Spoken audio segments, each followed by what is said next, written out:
នៅល្ងាចថ្ងៃទី13ធ្នូម៉ោងនៅទីក្រុងប៉ារីសសាធារណរដ្ឋបារាំងអាដាមអេម៉ានូអែលម៉ាក្រុងប្រធានាធិបតីនៃសាធារណរដ្ឋបារាំងបានរៀបចំពិធីទទួលទានអាហារការងារដ៏ខ្ពង់ខ្ពស់បំផុតជូនសម្ដេចអគ្គមហាសេនាបតីតេជោហ៊ុនសែននាយករដ្ឋមន្ត្រីនៃព្រះរាជាណាចក្រកម្ពុជាពិធីទទួលទានអាហារពេលល្ងាចដែលរៀបចំឡើងនៅវិមានអេលីសេក្នុងទីក្រុងប៉ារីសសាធារណរដ្ឋបារាំងសម្ដេចតេជោរដ្ឋមន្ត្រីនៃព្រះរាជាណាចក្រកម្ពុជាត្រូវបានការធ្វើគិរិយាកិច្ចថ្នាក់ខ្ពស់បំផុតពីអាដាមអេម៉ានូអែលម៉ាក្រុងប្រធានាធិបតីនៃសាធារណរដ្ឋបារាំង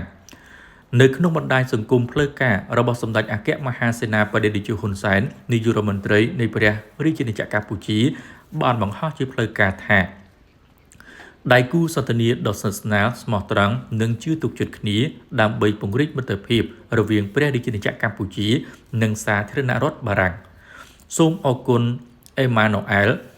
ដែលបានផ្ដល់នូវការស្រឡាញ់រាប់អាននៅក្នុងពិធីទទួលជាផ្លូវការនៅវិមានអេលីសេអាដាមអេម៉ានូអែលម៉ាក្រុងប្រធានាធិបតីនៃសាធារណរដ្ឋបារាំងនិងសម្ដេចអគ្គមហាសេនាបតីតេជោហ៊ុនសែននាយករដ្ឋមន្ត្រីនៃព្រះរាជាណាចក្រកម្ពុជាបាននិយាយទៅកាន់អ្នកសារព័ត៌មានមុនពេលអញ្ជើញចូលរួមពិធីទទួលទានអាហារការងារក្នុងខ្លឹមសារដូចតទៅ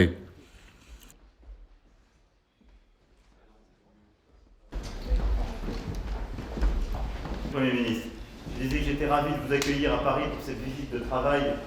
au moment où le Cambodge préside l'Association des pays d'Asie du Sud-Est, l'ASEAN, qui célébrera demain à Bruxelles le 45e anniversaire de ses relations avec l'Union européenne lors d'un sommet commémoratif. Et malgré la distance qui sépare nos deux pays, le fil d'une histoire commune s'est noué. Et elle est liée à l'histoire personnelle de dizaines de milliers de femmes et d'hommes en France dont les parents ou grands-parents sont venus dans notre pays. À la passion pour la langue française qui a gardé toute sa place dans votre pays, véritable bastion de la francophonie en Asie, ainsi qu'à un engagement commun en faveur du patrimoine qui se poursuit notamment sur le site emblématique d'Angkor. Fort de ce lien étroit, nos deux pays se sont retrouvés pour porter un discours de paix. En 1966, c'est à Phnom Penh que le général de Gaulle prend la parole pour appeler les États-Unis à ne pas étendre le conflit dans ce qu'on appelait à l'époque la péninsule indochinoise. Et en 1991, vous le rappeliez d'ailleurs ce matin lors de la conférence que nous tenions en solidarité au peuple ukrainien, c'est à Paris que sont signés les accords qui apportent une solution politique à la guerre civile, garantissent la souveraineté et l'intégrité territoriale du Cambodge et donnent le cadre de la reconstruction. Et aujourd'hui, 13 décembre 2022, au moment où la guerre fait rage sur le continent européen, vous avez fait le choix de venir à Paris pour participer à une conférence de soutien au peuple ukrainien dans la continuité des positions courageuses prises aux Nations Unies pour condamner l'agression russe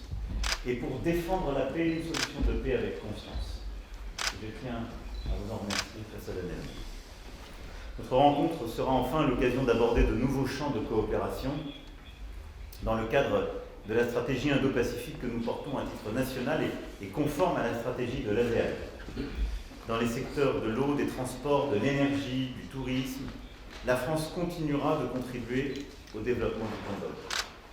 Et dans la continuité de notre action commune en faveur de l'abolition de la peine de mort et de la lutte contre l'impunité, nous discuterons également d'un éventuel appui de la France dans le but d'accompagner un processus démocratique, libre et transparent dans les prochaines échéances électorales. Je serais incomplet sans saluer l'ambition du Cambodge en matière de climat, avec l'objectif de neutralité carbone d'ici 2050, ce qui est un exemple remarquable de la capacité d'un pays à gérer un développement rapide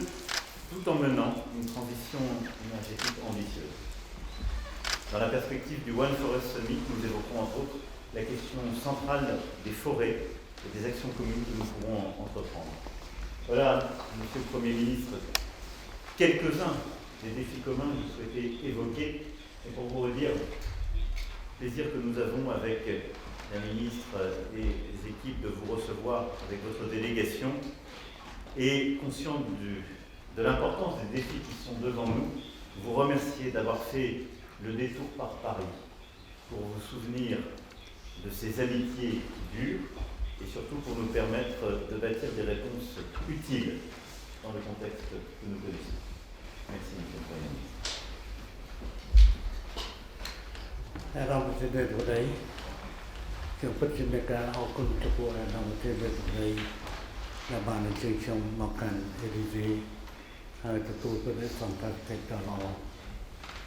ខ្ញុំពិតជាអរគុណជាមួយនឹងពាក្យពេចន៍ដ៏ល្អដែលអារម្មណ៍បានលើកអមមិញដែលឆ្លុះបញ្ចាំងអំពីសន្តិភាព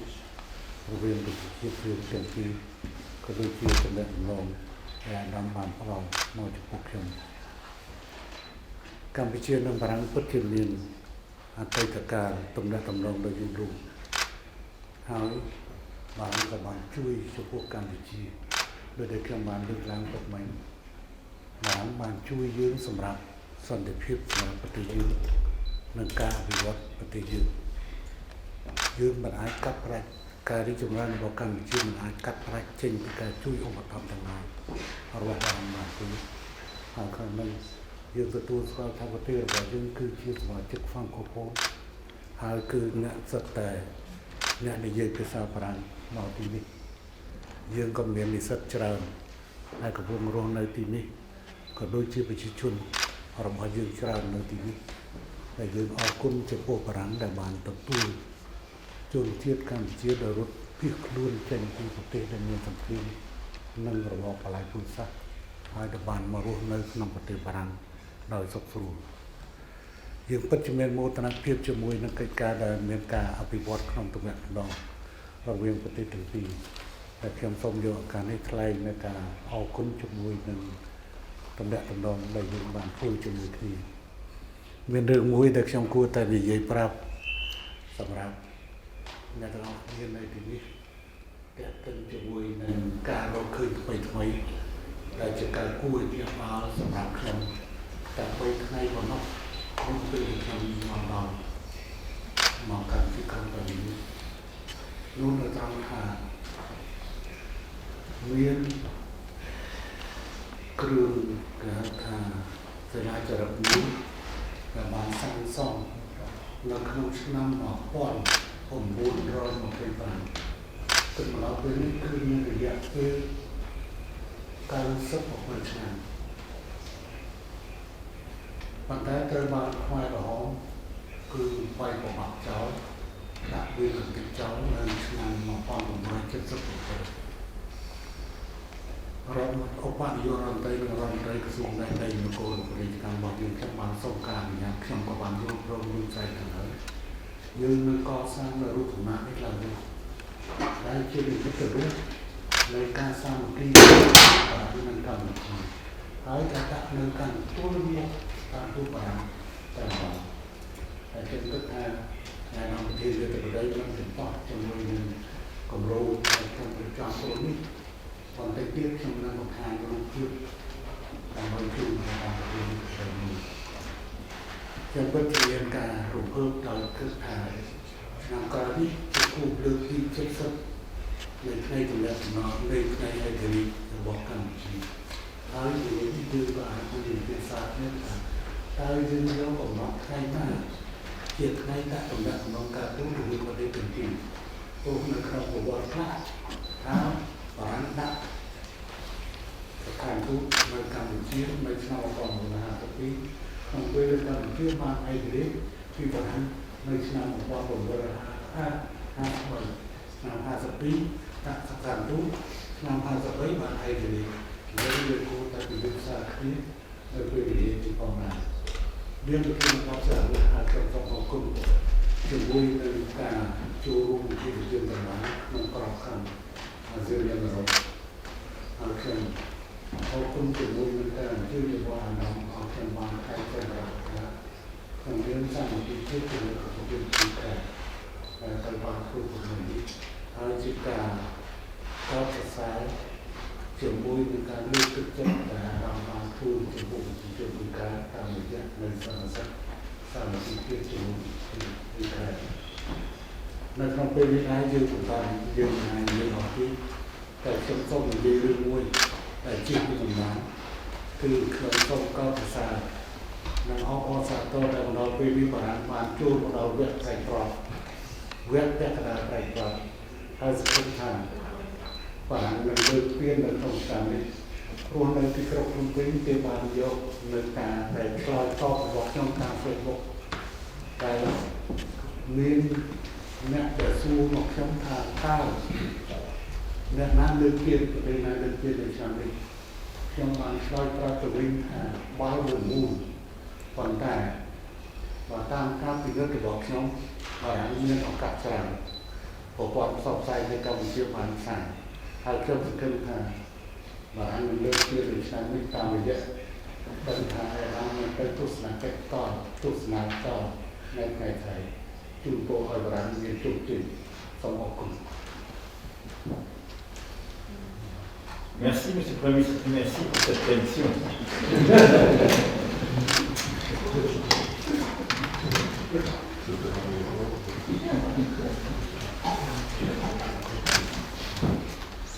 Merci beaucoup. Merci beaucoup.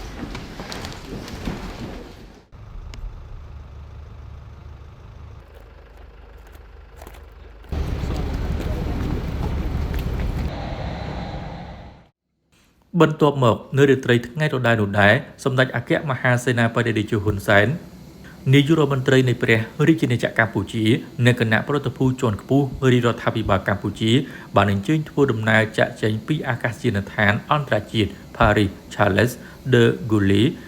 ទីក្រុងប៉ារីសសាធារណរដ្ឋបារាំងក្នុងដំណើរទៅកាន់ទីក្រុង Brussels ប្រទេស Belgium ជាទីដែលសម្ដេចតេជោនាយករដ្ឋមន្ត្រីអញ្ជើញចូលរួមកិច្ចប្រជុំកំពូលរំលឹកខួបអនុស្សាវរីយ៍លើកទី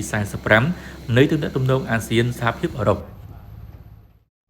សម្ដេចតេជោនាយករដ្ឋមន្ត្រីបានអញ្ជើញទៅដល់អាកាសយានដ្ឋានអន្តរជាតិ Brussels ប្រកបដោយសុវត្ថិភាពនារាត្រីថ្ងៃដដែលនោះក្រោមវត្តមាននៃការអញ្ជើញធ្វើកិច្ចកិច្ចយ៉ាងស្និទ្ធស្នាលបំផុតពីអិសរាជជនការទូតរបស់ព្រះរាជាណាចក្រកម្ពុជាប្រចាំប្រទេស Belgium ជាច្រើនរូប